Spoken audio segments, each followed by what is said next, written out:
Good morning, I'm WaywornWyrm, and welcome to my channel. And welcome back to my reading of Sherlock Holmes. It's been a while, but we're going to pick up right where we left off with A Study in Scarlet, Part 2, The Country of the Saints. Chapter 1, On the Great Alkali Plain.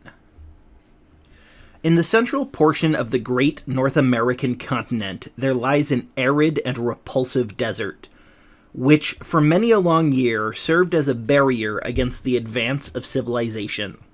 From the Sierra Nevada to the Nebraska, from the Yellowstone River in the north to the Colorado upon the south, is a region of desolation and silence. Nor is nature always in one mood throughout this grim district. It comprises snow-capped and lofty mountains and dark and gloomy valleys. There are swift-flowing rivers which dash through jagged canyons, and there are enormous plains which in the winter are white with snow and in the summer are gray with saline alkaline dust. They all preserve, however, the common characteristics of barrenness, inhospitality, and misery. There are no inhabitants of this land of despair. A band of Pawnees or of Blackfeet may occasionally traverse it in order to reach other hunting grounds, but the hardiest of the braves are glad to lose sight of these awesome plains and to find themselves once more upon their prairies. The coyote skulks among the scrub, the buzzard flaps heavily throughout the air, and the clumsy grizzly bear lumbers through the dark ravines, and picks up such sustenance as it can amongst the rocks. These are the sole dwellers in the wilderness. In the whole world there can be no more dreary view than that from the northern slope of the Sierra Blanco. As far as the eye can reach stretches the great flat plain land, all dusted over with patches of alkali and intersected by clumps of the dwarfish chaparral bushes. On the extreme verge of the horizon lay a long chain of mountain peaks, with their summits flecked with snow. In this great stretch of country there is no sign of life, nor of anything appertaining to life. There is no bird in the steel blue heaven, no movement upon the dull gray earth. Above all, there's absolute silence. Listen as one may, there's no shadow of a sound in all that mighty wilderness. Nothing but silence, complete and heart-subduing silence. It has been said there's nothing appertaining to life upon the broad plain. That is hardly true. Looking down from the Sierra Blanco, one sees a pathway traced out across the desert, which winds away and is lost in the extreme distance. It is rutted with wheels and trodden down by the feet of many adventurers. Here and there are scattered white objects which glisten in the sun and stand out against the dull deposit of alkali. Approach and examine them. They are bones, some large and coarse, others smaller and more delicate. The former have belonged to oxen, and the latter to men. For 1,500 miles one may trace this ghastly caravan route by these scattered remains of those who had fallen by the wayside. Looking down on this very scene, there stood upon the 4th of May, 1847, a solitary traveler. His appearance was such that he might have been the very genius or demon of the region. An observer may have found it difficult to say whether he was nearer to 40 or to 60. His face was lean and haggard. The brown parchment-like skin was drawn tightly over the projecting bones. His long brown hair and beard were all flecked and dashed with white. His eyes were sunken in his head and burned with an unnatural luster, where the while the hand which grasped his rifle was hardly more fleshy than that of a skeleton.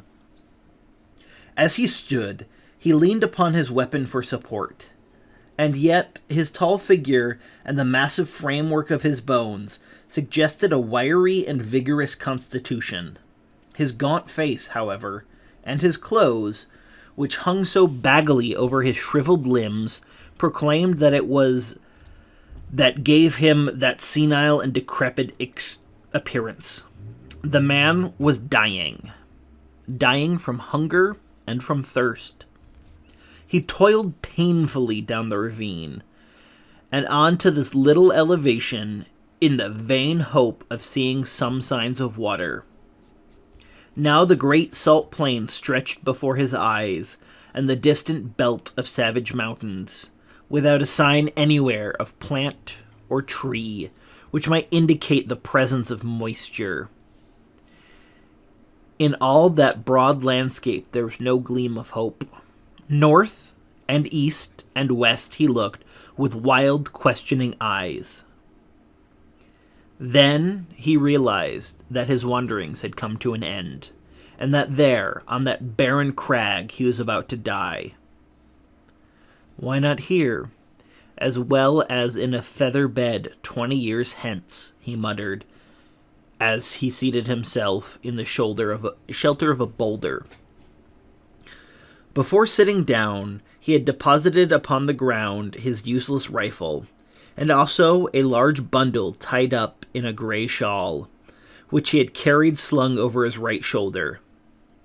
It appeared to be somewhat too heavy for his strength, for in lowering it, it came down on the ground with some little violence.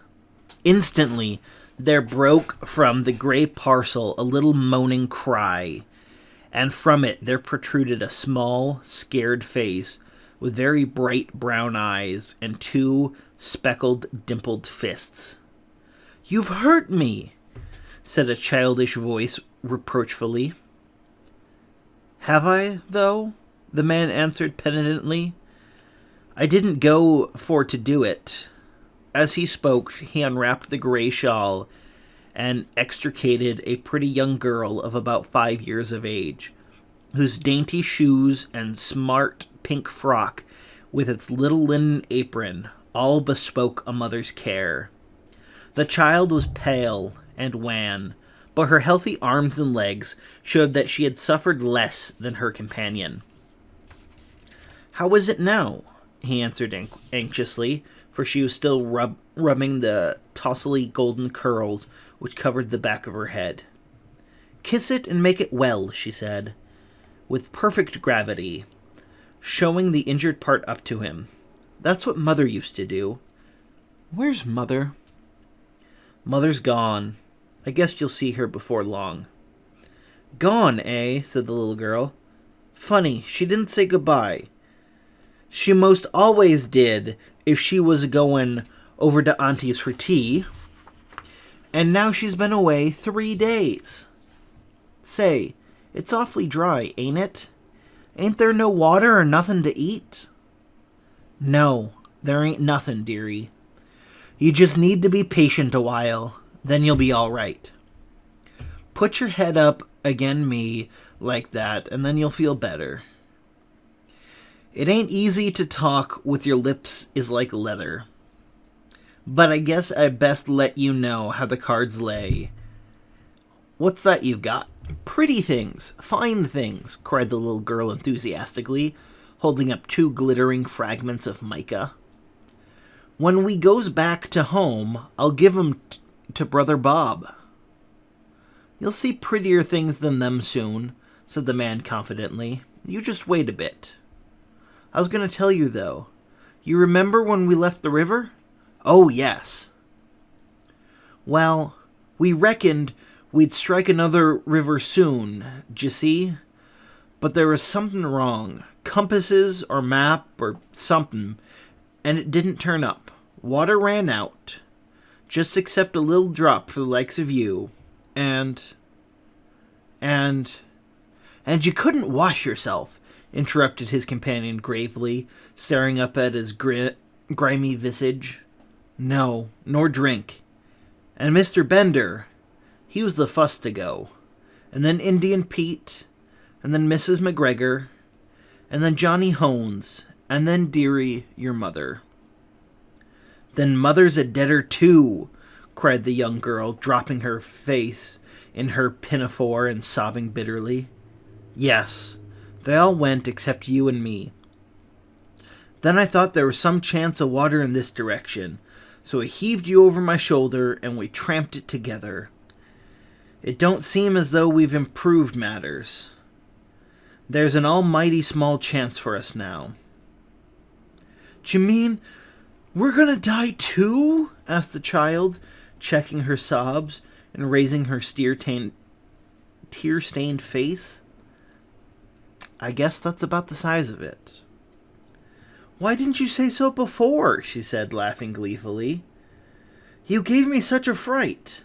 Why, of course, now as long as we die, we'll be with Mother again. Yes, you will, dearie. And you too. I'll tell her how awful good you've been. I'll bet she meets us at the door of heaven with a big pitcher of water and a lot of buckwheat cakes, hot and toasted on both sides, like Bob and me was fond of. How long will it be first? I don't know. Not very long. The man's eyes were fixed upon the northern horizon. In the blue vault of the heaven there had appeared 3 little specks, which increased in size every moment. So rapidly did they approach. They speedily resolved themselves into 3 large brown birds, which circled over the heads of the 2 wanderers, and then settled upon some rocks which overlooked them. They were buzzards, the vultures of the west, whose coming is the forerunner of death. Cocks and hens, cried the little girl gleefully, pointing at their ill-omened forms, clapping her hands to make them rise. Say, did God make this country? Of course he did, said her companion, rather startled by this unexpected question. He made the country down in Illinois, and he made the Missouri, the little girl continued. I guess somebody else made the country in these parts. It's not nearly so well done. They forgot the water in the trees. What do you think of offering up prayer? The man asked diffidently. It ain't night yet, she answered. It don't matter. It ain't quite regular. But he won't mind that, you bet. You say over them ones that you used to say every night in the wagon when we was on the plains. Why don't you say some yourself? The child asked with wondering eyes. I disremember them, he answered. I hain't said none since I was half the height of that gun. I guess it's never too late. You say them out, and I'll stand by and come in on the choruses. Then you'll need to kneel down, and me too, she said, laying the shawl out for that purpose. You've got to put your hands up like this. It makes you feel kind of good. It was a strange sight. Had there been anything but the buzzards to see it. Side by side on that narrow shaw knelt 2 wanderers, the little prattling child and the reckless, hardened adventurer. Her chubby face and his haggard, angular visage were both turned up to the cloudless heaven in heartfelt entreaty to that dread being with whom they were face to face, while the 2 voices, the one thin and clear, the other deep and harsh, united in the entreaty for mercy and forgiveness. The prayer finished, they resumed their seat in the shadow of the boulder until the child fell asleep, nestling upon the broad breast of her protector. He watched over her slumber for some time, but nature proved to be too strong for him. For 3 days and 3 nights he had allowed himself neither rest nor repose. Slowly, the eyelids drooped over the tired eyes, and the head sunk lower and lower upon the breast, until the man's grizzled beard was mixed with the golden tresses of his companion, and both slept the same deep and dreamless slumber. Had the wanderer remained awake for another half-hour, a strange sight would have met his eyes. Far away, on the extreme verge of the Alkali Plain, there rose up a little spray of dust, very slight at first, and hardly to be distinguished from the mists of the distance, but gradually growing higher and broader until it formed a solid, well-defined cloud. This cloud continued to increase in size until it became evident that it could only be raised by a great multitude of moving creatures. In more fertile spots, the observer would have come to the conclusion that one of those great herds of bison which graze upon the prairie land was approaching him. This was obviously impossible in these arid wilds. As the whirl of dust drew nearer to the solitary bluff upon which the two castaways were reposing, the canvas-colored tilts of wagons and the figures of armed horsemen began to show up through the haze, as the apparition revealed itself as being a great caravan upon its journey for the west. But what a caravan! When the head of it reached the base of the mountains, the rear was not yet visible on the horizon.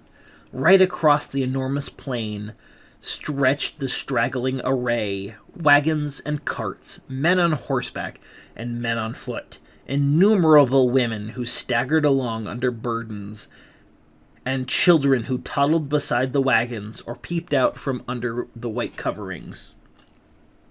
This was evidently no ordinary party of immigrants, but rather some nomad people who had been compelled from stress of circumstances to seek themselves a new country. There rose through the clear air a confused clattering and rumbling from this great mass of humanity, with the creaking of wheels and the neighing of horses. Loud as it was not sufficient to rouse the two tired wayfarers above them. At the head of the column there rode a score or more of grave, iron-faced men, clad in somber homespun garments and armed with rifles. Upon reaching the base of the bluff, they halted and held a short council among themselves. "The wells are to the right, my brothers," said one, a hard-lipped, clean-shaven man with grizzly hair. "To the right of the Sierra Blanco, so we shall reach the Rio Grande," said another. "Fear not for water," cried a third.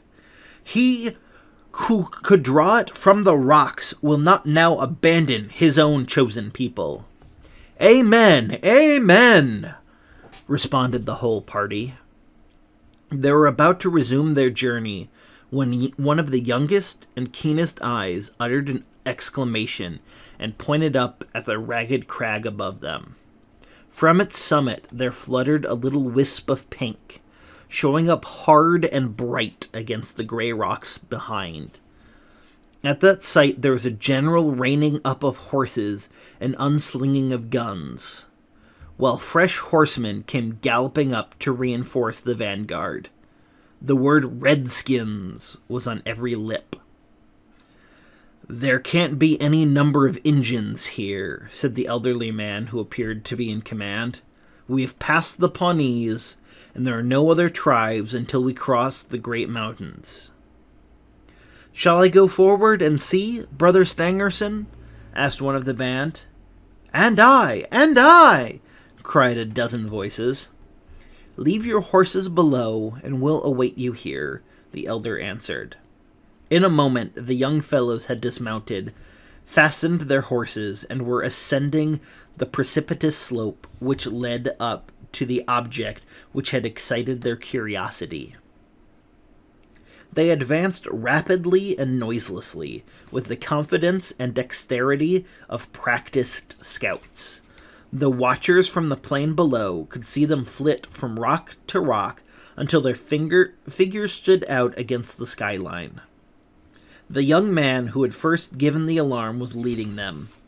Suddenly his followers saw him throw up his hands, as though overcome with astonishment, and on joining him they were affected in the same way by the sight which met their eyes.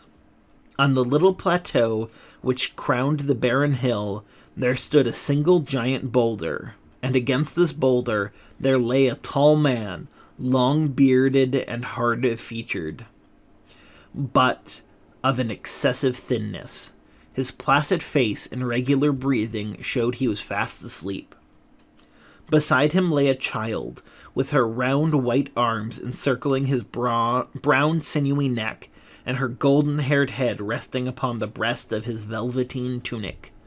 Her rosy lips were parted, showing the regular line of snow-white teeth within, and a playful smile played over her infantile features. Her plump little white legs, terminating in white socks with neat shoes with shining buckles, offered a strange contrast to the long, shriveled members of her companion. On the ledge of rock above this strange couple, there stood 3 solemn buzzards, who at the sight of the newcomers uttered raucous screams of disappointment and flapped sullenly away. The cries of the foul birds awoke the 2 sleepers, who stared about them in bewilderment. The man staggered to his feet and looked down upon the plain which had been so desolate when sleep had overtaken him, and which was now traversed by this enormous body of men and beasts. His face assumed an expression of incredulity as he gazed, and he passed his bony hand over his eyes. "This is what they call delirium, I guess," he muttered. The child stood beside him, holding on to the skirt of his coat, and said nothing, but looked all around her with the wondering, questioning gaze of childhood. The rescuing party were speedily able to convince the 2 castaways that their appearance was no delusion. One of them seized the little girl and hoisted her upon his shoulder, while the 2 others supported her gaunt companion and assisted him toward the wagons. "My name is John Ferrier," the wanderer explained. "Me and that little one are all that's left of 21 people. The rest is all dead of thirst and hunger away down in the south." "Is she your child?" asked someone. "I guess she is now," the other cried defiantly. "She's mine 'cause I saved her. No man will take her from me. She's Lucy Ferrier from this day on." "Who are you, though?" he continued, glancing with curiosity at his stalwart, sunburned rescuers. "There seems to be a powerful lot of ye." "Nigh unto 10,000, said the young man. "We are the persecuted children of God, the chosen of the angel Moroni." "I never heard tell on him," said the wanderer. He appears to have chosen a fair crowd of ye." "Do not jest at that which is sacred," said the other sternly. "We are of those who believe in those sacred writings drawn in Egyptian letters on plates of beaten gold, which were handed unto the holy Joseph Smith at Palmyra. We have come from Nauvoo, in the state of Illinois, where we had founded our temple. We have come to seek refuge from the violent men and from the godless, even though it be the heart of the desert." The name of Nauvoo evidently recalled recollections to John Ferrier. "I see," said he. "You are the Mormons." "We are the Mormons," answered his companions with one voice. "And where are you going?" "We do not know. The hand of God is leading us under the person of our prophet. You must come before him. He shall say what is to be done with you."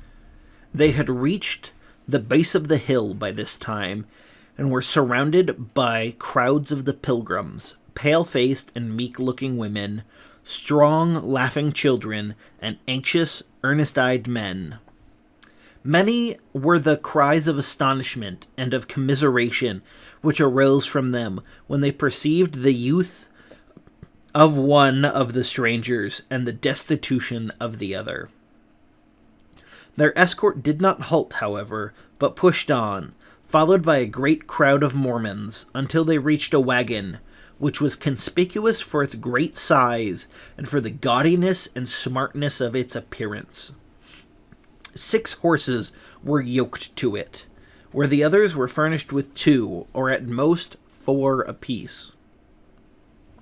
Beside the driver there sat a man who could not have been more than 30 years of age, but whose massive head and resolute expression marked him as a leader. He was reading a brown-backed volume, but as the crowd approached, he laid it aside and listened attentively to the account of the episode. Then he turned to the 2 castaways. "If we take you with us," he said in solemn words, "it can only be as believers in our own creed. We shall have no wolves in our fold. Better far that your bones should bleach in this wilderness than you should prove to be that little speck of decay which in time corrupts the whole fruit. Will you come with us on these terms?" "Guess I'll come with you on any terms," said Ferrier, with such emphasis that the grave elders could not restrain a smile. The leader alone retained his stern, impressive expression. "Take him, Brother Stangerson," he said. "Give him food and drink, and the child likewise. Let it be your task also to teach him our holy creed. We have delayed long enough. Forward, on to Zion." On to Zion!" cried the crowd of Mormons. And the words rippled down the long caravan, passing from mouth to mouth, until they died away in a dull murmur in the far distance. With a cracking of whips and the creaking of wheels, the great wagons got into motion, and soon the whole caravan was winding along once more. The elder, to whose care the 2 waifs had been committed, led them to his wagon, where a meal was already awaiting them. "You shall remain here," he said. "In a few days you'll have recovered from your fatigues. In the meantime, remember that now and forever you are of our religion. Brigham Young has said it, and he has spoken with the voice of Joseph Smith, which is the voice of God." Thank you so much for listening to Chapter 1 of Part 2 of A Study in Scarlet. Next Saturday, be sure to tune in for Chapter 2, The Flower of Utah.